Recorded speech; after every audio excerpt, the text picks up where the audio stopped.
One of the most amazing things about fall is the burst of color, something that Los Angeles just can't offer. So I got up early to drive through the endless city in search of autumn in the Sierra Nevada mountains.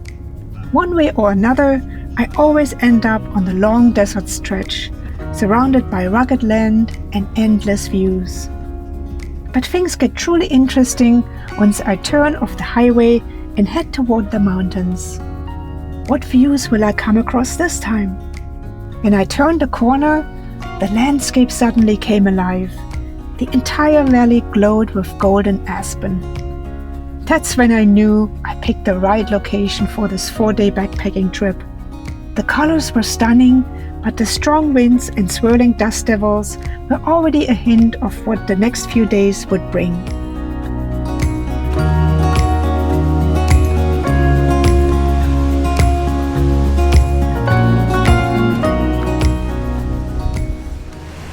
I'm using alcohol to disinfect my knee a little bit, or I wouldn't say disinfect, but to clean it, so my tape will hold it a little bit better. This is the first time of me trying this, so I hope this works to protect my knees, but I'm giving it a shot after watching a couple of YouTube videos. So I bought this tape here, this KT tape. That's supposed to help me kind of support my knee a little bit. It is stretchable and it will just relieve some of this pain, hopefully. And the bottom part I will not stretch, and then I will peel it off. Look at how this tape looks like. I hope the camera picks it up. It's really cool. So this feels really awkward. But the bottom part I don't stretch. And then I stretch it a little bit and go around my knee. Hopefully it's kind of straight. The camera shakes so much because of this wind. And then the last bit, the last bit doesn't stretch either. Oh my God, this wind. I actually have to tuck this under my pants a bit. Let me get the door open again. Oh my God. I'm going to start a little bit further down this time. Stretch it.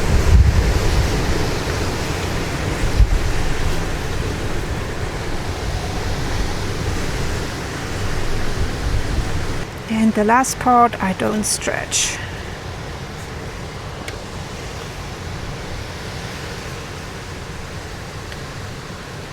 Now I have a couple more on the side.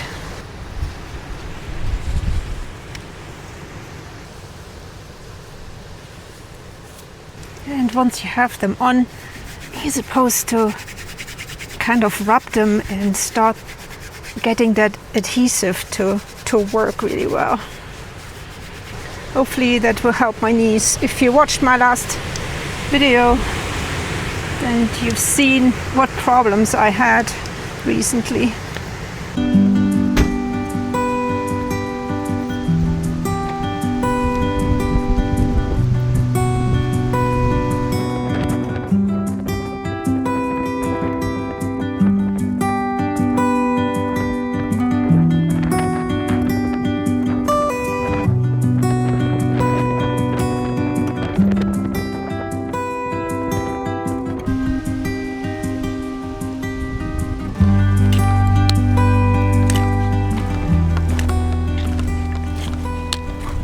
Well, my friends, this is a crazy start to our journey. I hope you can hear me with the wind, but it's absolutely gorgeous here.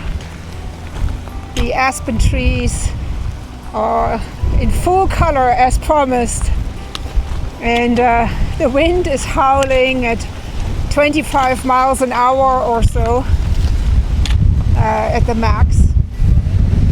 And and I'm just starting my hike now. It's maybe 3:30, 4 o'clock. And I'm not going to go too far because of my knee problems. So yeah, sorry about the sunglasses. The sun is right in my face and I cannot wear a hat because that would be a mile down the road.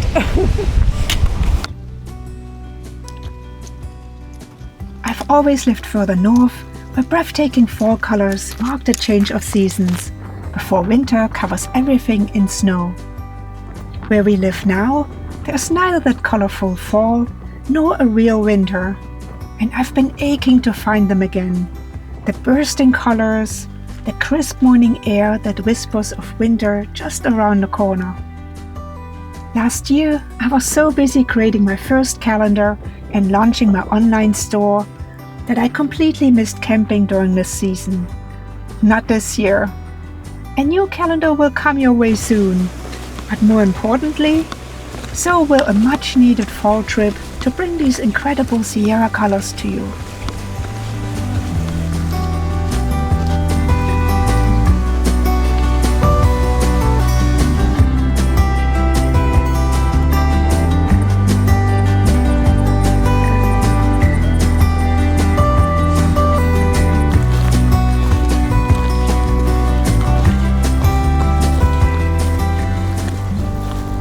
Getting a little bit better now.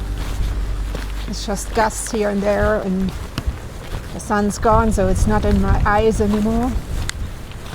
But it's also getting chilly a little bit.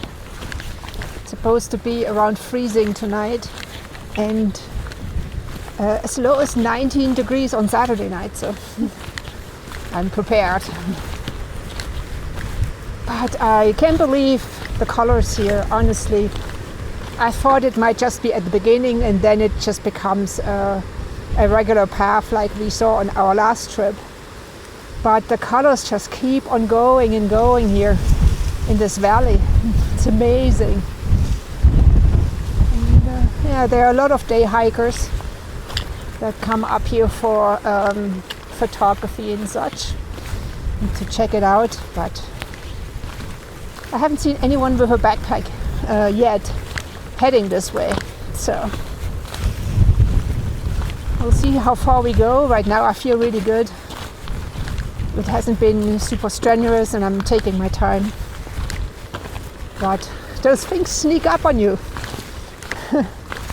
I thought on my last hike I was doing okay, and then on the way back my knees hurt again, so I will keep that in mind for sure. Backpacking and hiking have been a part of my life for decades. I can't imagine a life without them. I trained really hard this year to summit a peak here in Sierra Nevada, and I started feeling stronger after just a few months. I felt invincible, until a steep descent left my knees in agony. It was something I hadn't experienced in years, and it forced me to confront my limits. Still, I'm determined to push through. It'll take time and more focused training, but my goal remains clear: to summit my first 14er in the Sierra Nevada.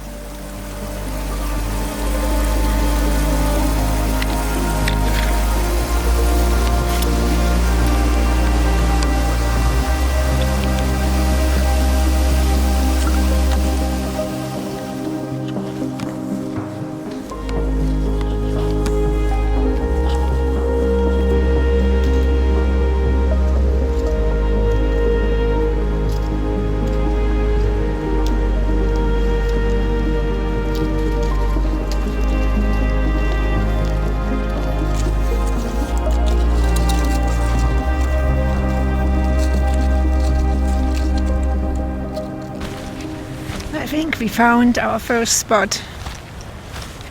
I only went about half as far as I initially thought I would, but that's okay. I have water not too far. I just have to go down the path a little bit again where I just crossed it. But this is pretty good. I think it's a little bumpy, but it looks like it's a little bit protected from the wind, maybe. I don't want to be under a tree because if the wind picks back up again, then possibly that could be trouble. But the view is amazing. I have the golden trees all around me. And it should be nice and sunny in the morning. And it's far away from the path, so unless somebody actively comes up here, I shouldn't have any visitors. Picking the camp spot is always a little tricky, especially if you've never been to a location and you really don't know what to expect. And so I keep asking people online or on the trail, and they are so nice. They try to think of spots. One person told me that the water was about 30 minutes away from where I was.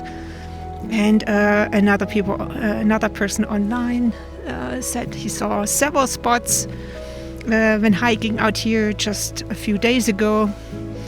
And so, yeah, you don't feel like you're kind of left on your own if you don't know anyone and you don't know the area at all, like I don't. Don't be afraid to ask. People will help you. All the hikers, all the backpackers are usually super, super nice. I have to keep saying it because it's true. It's been true for many years. On the East Coast, on the West Coast, in Canada, in the US, it doesn't matter. People are just nice. All right, enough chatter. Let's set up my tent and it's almost dinner time here.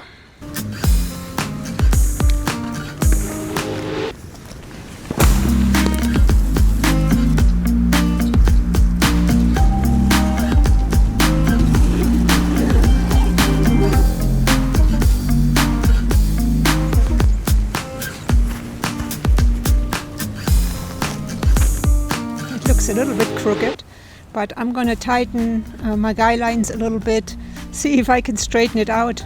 Again, I love those guylines so much because they are so easy to work with and so great to see. And just have that little end here and pull and that's it. It's so easy. And I'm going to keep them pretty tight this time because the wind is just crazy this time. So I'm going to go through all the guidelines and all the attachment points and tighten them. So we have a nice and quiet and peaceful night. So awesome. Look at this.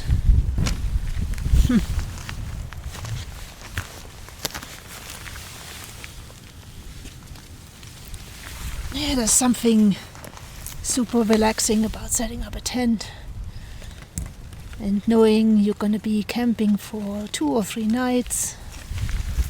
I love that feeling. And I don't mind all the extra steps, all the things you have to do. It's just part of the fun.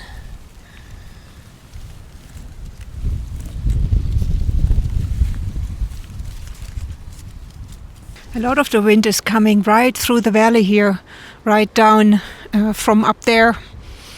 And I really am a little bit protected compared to what's going on down there.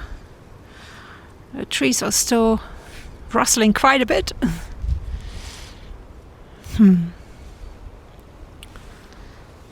So we are tucked away in this little spot here. It's actually super nice.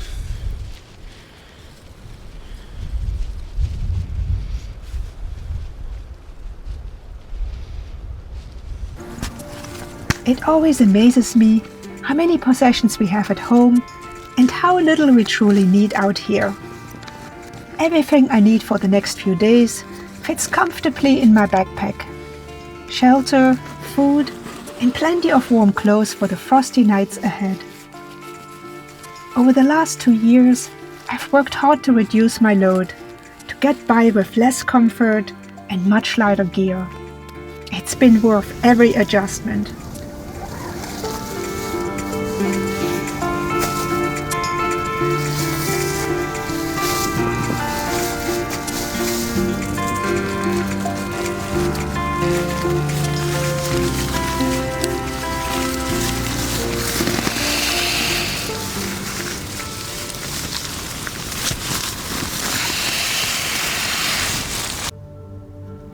When evening falls, my world around camp grows small.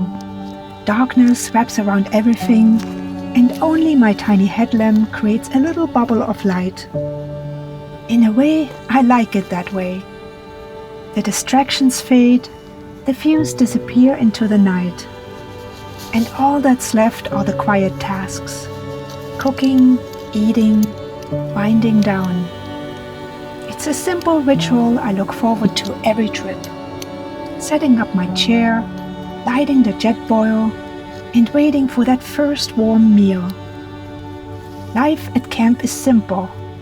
The to-do list is small. And that first evening always feels special after so many weeks in the city.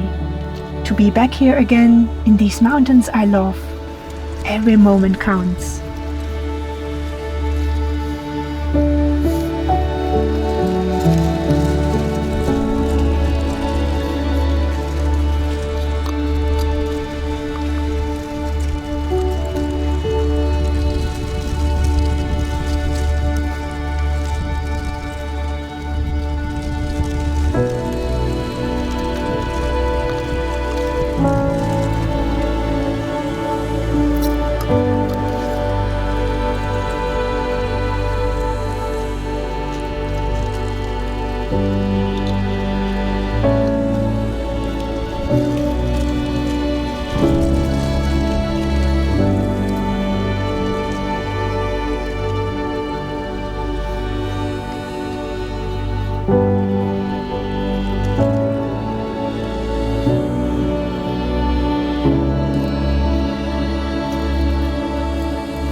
Days are so much shorter, and it's really noticeable. And it's getting chilly. I'm just gonna eat this real quick, and then I'm gonna go in the tent and relax.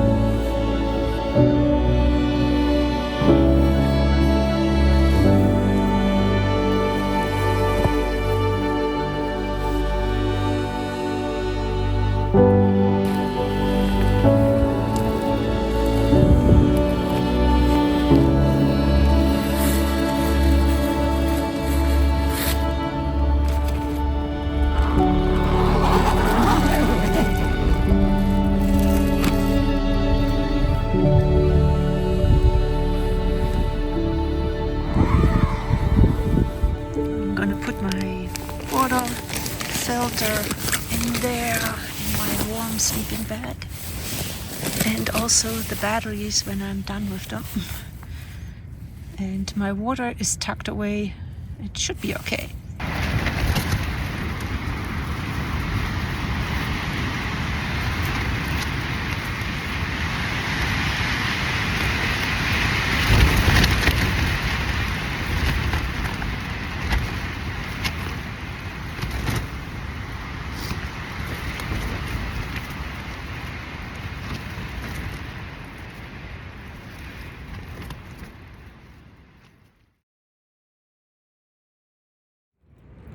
Good morning, my friends. What a windy night this was. It kept waking me up, but the tent held strong and my guylines held super strong. So happy with them. But it wasn't too cold last night. I was actually almost too warm a little bit. I had to take off my jacket again. I have my winter sleeping bag with me this time, my Western Mountaineering Lynx. So like it's super puffy. It fills out this entire space here. And of course my warmer Therm-A-Rest as well, not my summer Therm-A-Rest. So I'm prepared for cold nights, and I'm prepared for the wind. The other funny thing last night and last evening actually, because of the wind, it carries so much dust into the tent that I can feel the surface. I can feel a layer of dust on here, little tiny kernels on my sleeping bag, on my clothes, on everything.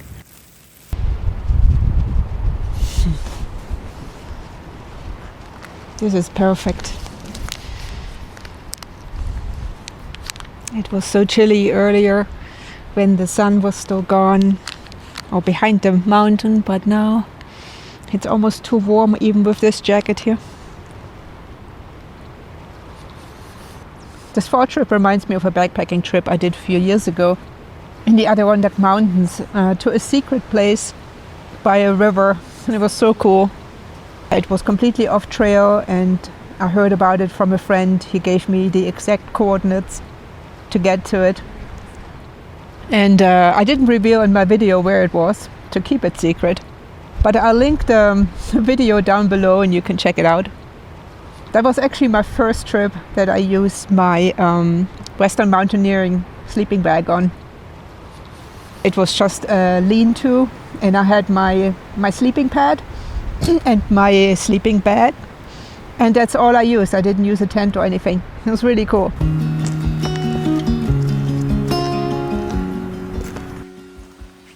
I wish I could pack up camp and hike to the lakes further up the valley. Back in August, I wouldn't have thought twice about it. But with my recent knee issues, I have to be mindful. The last thing I want is to end up in pain again. So today, I'm exploring with a much lighter day pack, following McGee Creek through golden aspen. Both the trees and the creek keep me company along the way. Exactly what I hope for when searching for the perfect autumn location. Is there really such a thing as the perfect place? Maybe not. Every trail has its own kind of beauty.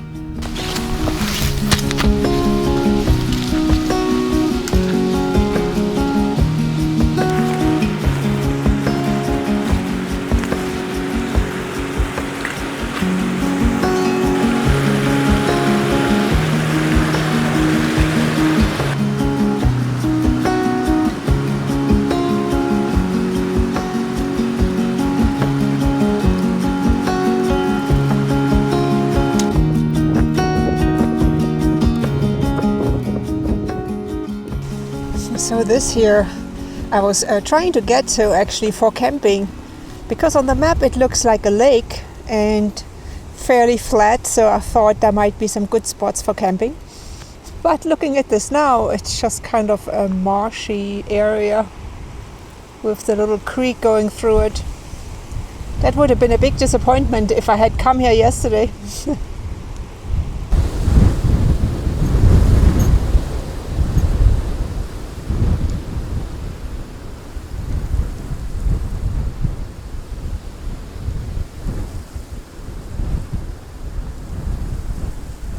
I've almost given up talking to you guys because it's so windy. I hope my tent is okay. It's just like yesterday. It's just huge gusts coming through here, and I want to film and set up my camera for a longer shot, and of course everything wobbles and almost falls over, so it's kind of tough. I think it's going to get better maybe on Sunday if I want to come up here really quick. But right now it's really hard to film.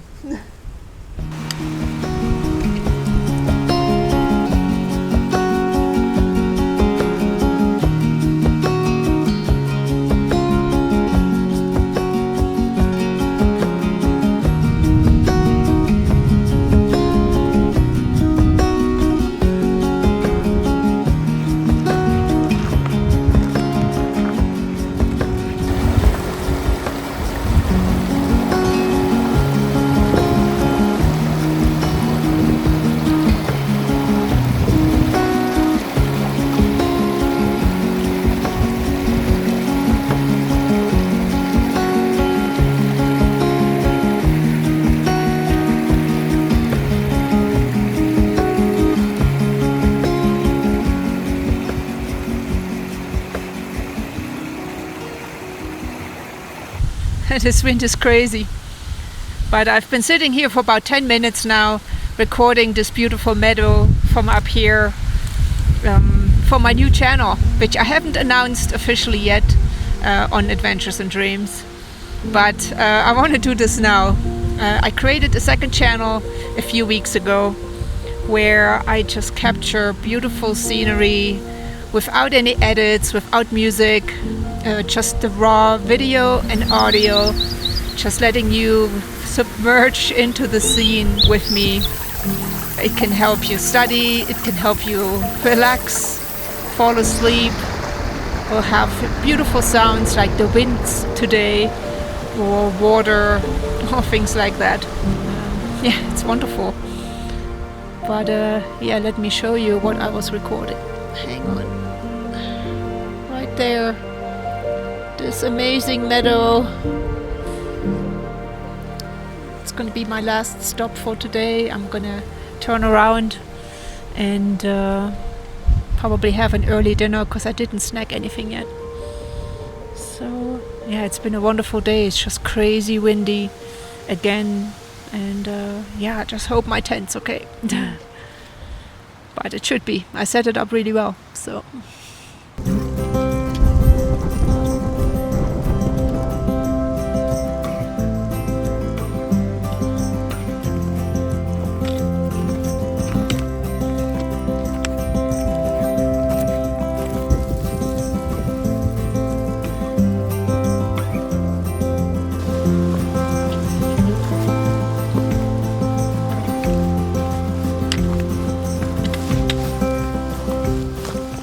Tent is still okay, even after all this wind. I love it. I didn't expect anything else, but you never know. This was definitely the most wind it had ever encountered so far. So I'm just cleaning out my tent a little bit. At least the things I sleep on. It's even worse than it was this morning.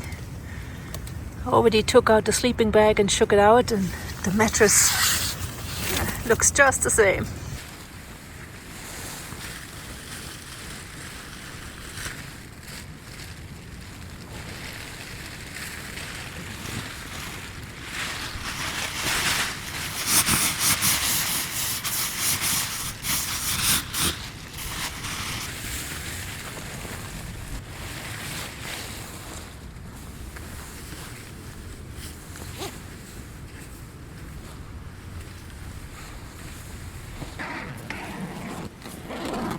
I'm so glad the tent's okay.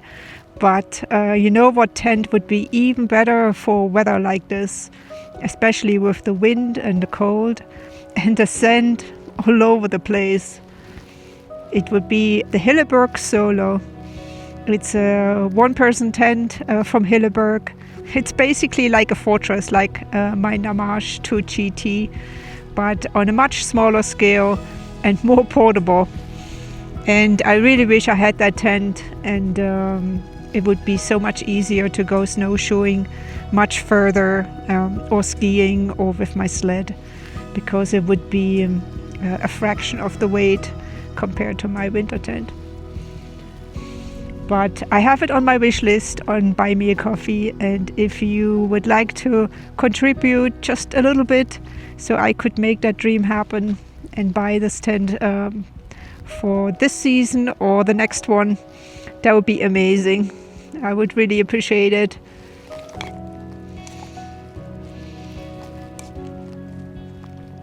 This is pasta with stroganoff.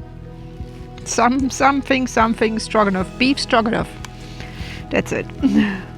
It's been quite a while since I had that.